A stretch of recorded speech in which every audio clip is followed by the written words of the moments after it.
Hey YouTube, welcome back to the channel. On today's episode of Garage Noise, we're going to talk about and repair this 2017 Nissan Titan. It's got a bad dent in the left bedside of this truck, and we're going to repair it. I'm going to walk you through the steps it takes to repair this.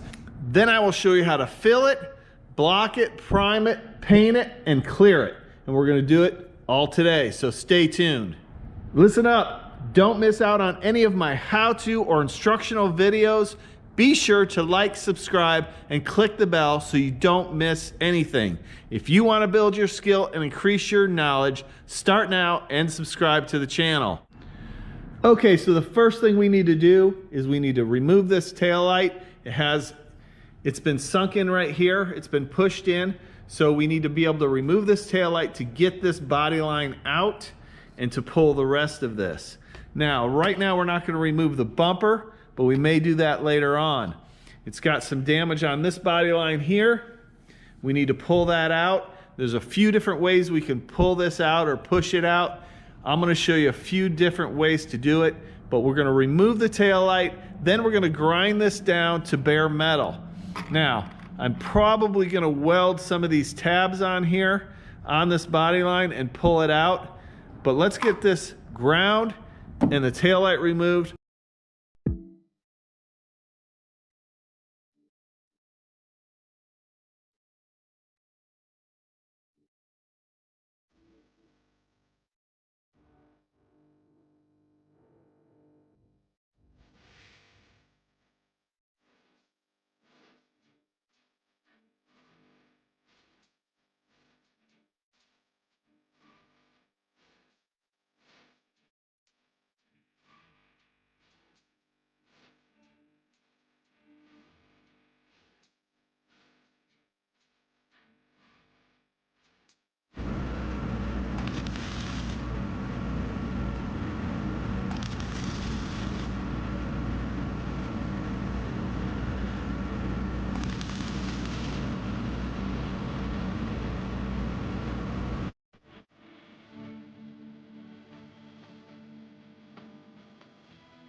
So what I'm doing here is I'm pulling the metal as I'm tapping down the high ridge that was created by this dent. This is surprisingly high strength metal, and it was a little bit difficult getting this dent out. A little bit of a challenge. So I'm also using the pry bar down in that dent to pry out that dent as it's pulling, as there's pressure on it, and that helps to release that metal.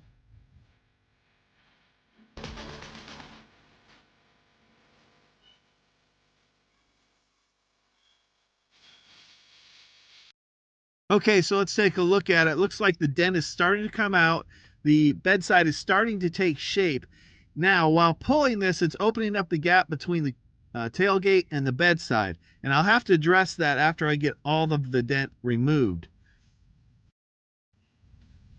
Okay, so now to do some of the finish work, I'm going to use the stud welder and pull these small dings out while dialing down any high areas and try and get this metal as straight as possible.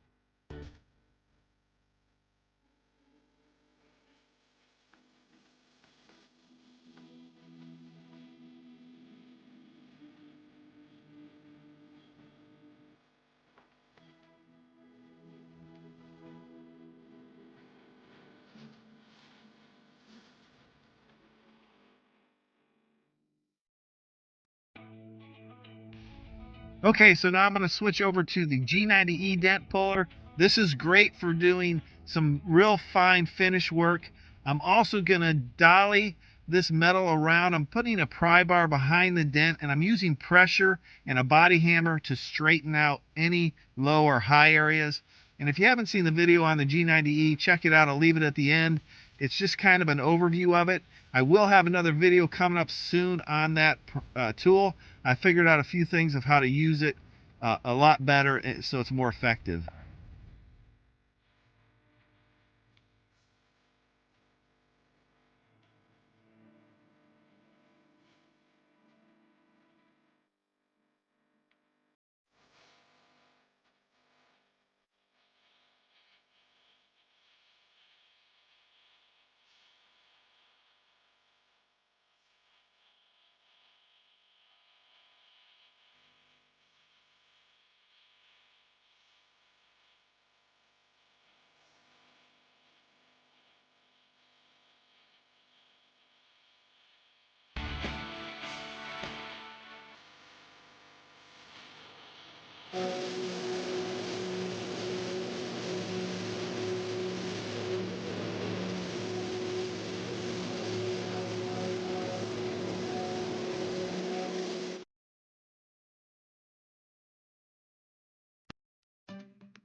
Okay, so after I use the orbital sander with 80 grit on it to just rough out that body filler, I laid another coat of body filler on it, and now I'm going to use the orbital inline sander. It's a longboard sander, but it's orbital, and I'm going to block this out, and then we'll put another coat on.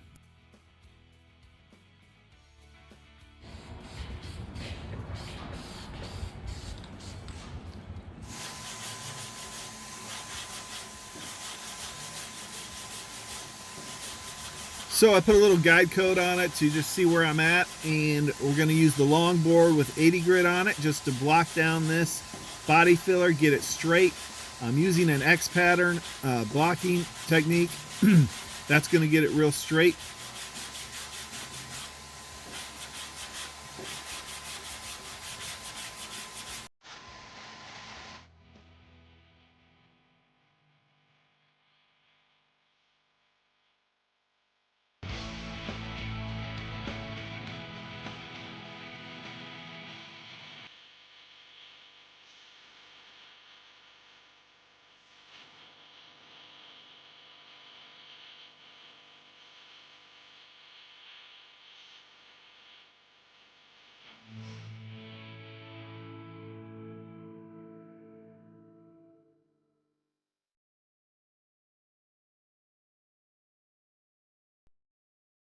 Okay, so let's take a better look at this.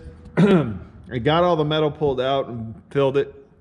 It's a little bit difficult pulling this dent out because it's a very strong metal that I was working with.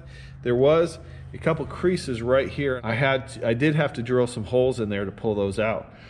But then I did weld those holes up. This edge got a little bit wonky because I had to pull this section out to meet the tail light. So I just put a little bit of filler in there to smooth this out so it looks uniform.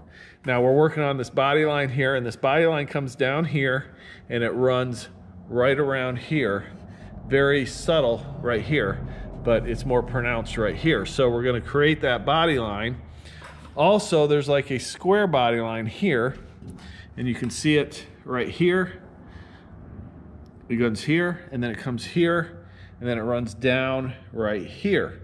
So, and then it has just a little curve here. So it's just a roll right here. So there's a little bit of finesse in blocking this out to getting it straight. It's taking a little bit more time than normal. And this was already reworked at one time. It has old body filler in here. So somebody has repaired this at one time. But it's coming out well. So let's finish blocking this and we'll get it ready for a coat of primer.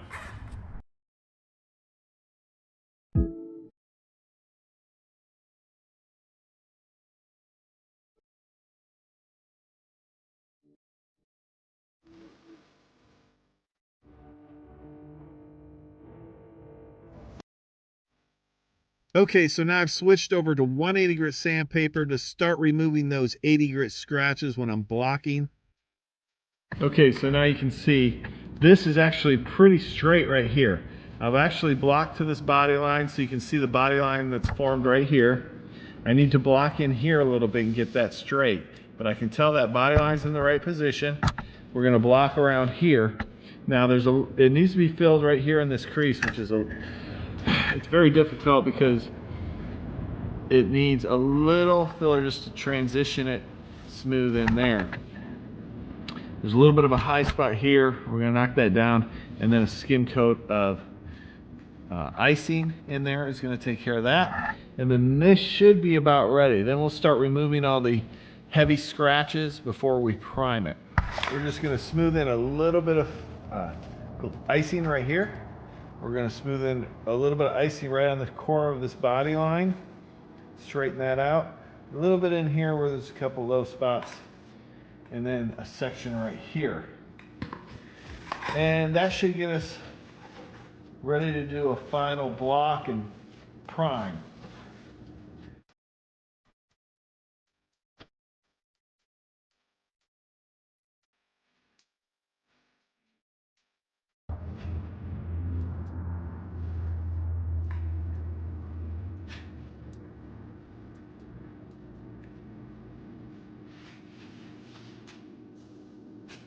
A little extra in there, you can always sand it out.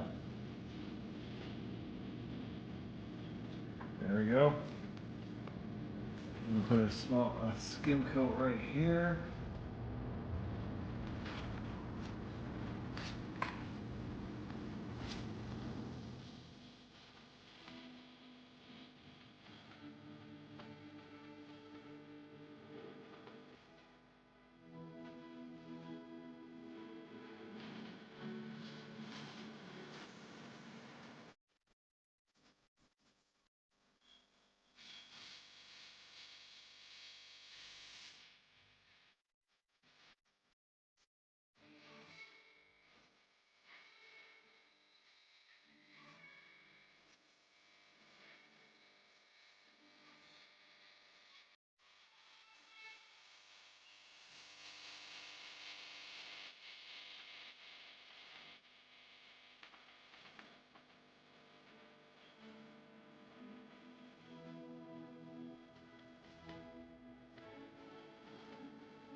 Okay, so we've got this bedside all primered with 2K urethane primer. I filled some of these little pinholes here. We're gonna sand those out and then block this, and I'm gonna leave it taped up while we block it, so if we have to re-prime it, we can do that and don't have to re-tape it.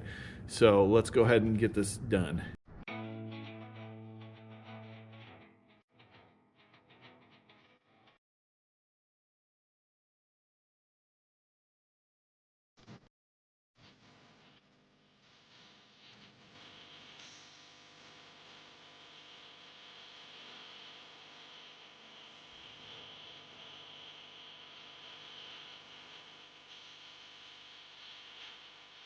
Okay, now we're gonna use 600 grit sandpaper and we're gonna sand all the areas that we're gonna clear over. We're gonna blend the color there and then we're gonna clear this entire panel.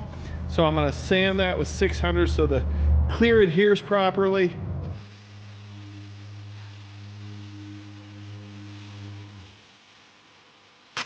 So I am using the interface pad with the 600. That helps. So if I do happen to hit an edge, I'm not going to burn through and have to apply color. So you want to stay away from the edges. You don't want to sand through the clear coat. You just want to smooth it out for adhesion.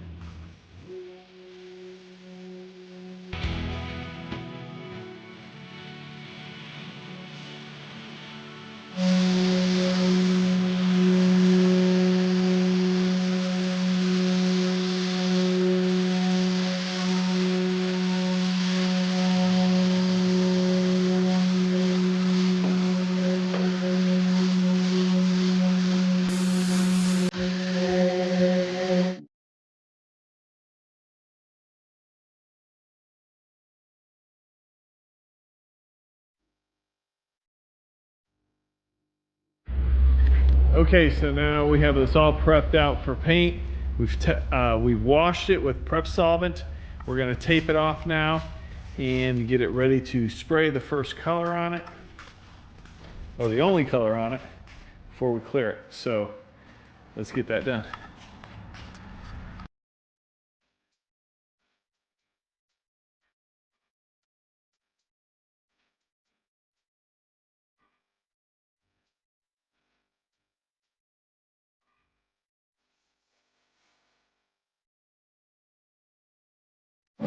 Okay, so what I'm going to do is I'm going to run a piece of masking tape right around here. I'm going to fold it over so a little bit of clear blends underneath it. And how I'm going to do that is, let me show you. So I take a piece of masking paper here, or masking tape, like this, and get out of the light here. So I take a piece of masking tape like this, and as you can see, I'm just folding it over as I'm running my thumb down the edge, folding it over. So it creates half of it's sticky and half of it's not. And then I'll show you what we're going to do with it. Okay, so now what I'm going to do is I'm going to take the sticky side and I'm going to take the folded side, I'm going to put it right on the edge of this body line, right where it curves over. Now I'm not pulling it too tight, I just want to kind of lay it on the edge and stick it and press the sticky side down. So we're trying to get it right at the peak of where that body line rolls over. We're just going to run it right around here.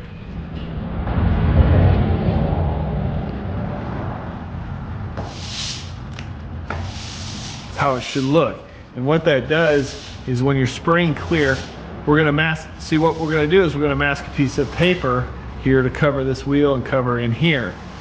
And what that does is when you're spraying clear, a little bit of clear is going to get underneath this tape and around that edge. And then you can just polish it out a little bit and you don't have a hard line from the clear coat. So that's just a little tip on masking. You could also use foam tape in there, or you could just paint this edge. But this is what I'm doing here, and I'm just showing you how I'm doing it, how you can do it at home.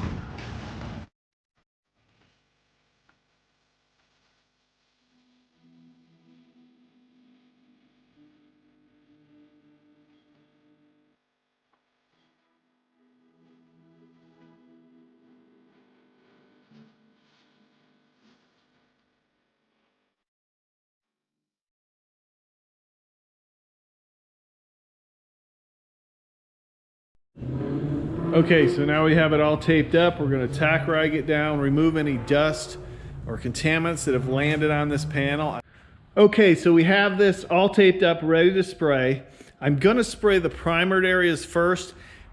You want to get those covered so they're not transparent, and then I'll do the blend into the rest of the panel. Okay, so I'm going to use the new gun. It's a EuroPro EVO-T. It's made by Astro pneumatic. If you've been watching the channel for any length of time, you've seen that I have the EuroPro HE, which I love. It's a $100 gun, right around $100, and it sprays excellent. It's high quality, high build quality, and very lightweight, very nimble. So I really like that gun. So I figured I'd give this one a try, see how I liked it, and give you guys a review on it. So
okay, so now we're going to apply the flow coat of clear.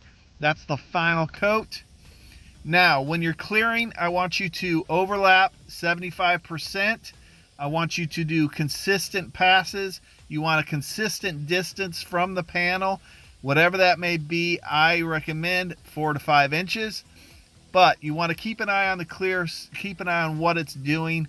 You also want to have, I turned this gun out 1.5 turns for clear coat, and then I think I bumped it up to one almost 2. Okay, and that was giving me the best result. Now the pressure is going to vary, but you want to start out between probably about 25. I think I'm spraying this gun at 29.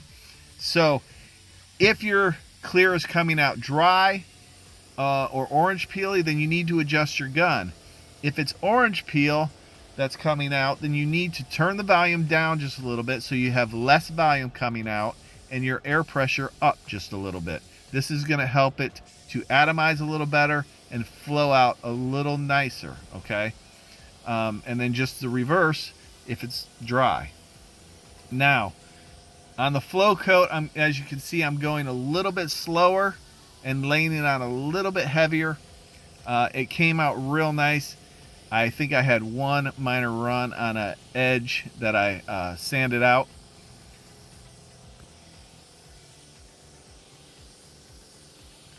So lately I've been doing a lot of full repair videos, and I enjoy those, and I hope you enjoy them as well. But stay tuned for some more in-depth how-to videos on specific topics. I'm going to get back into doing some of those.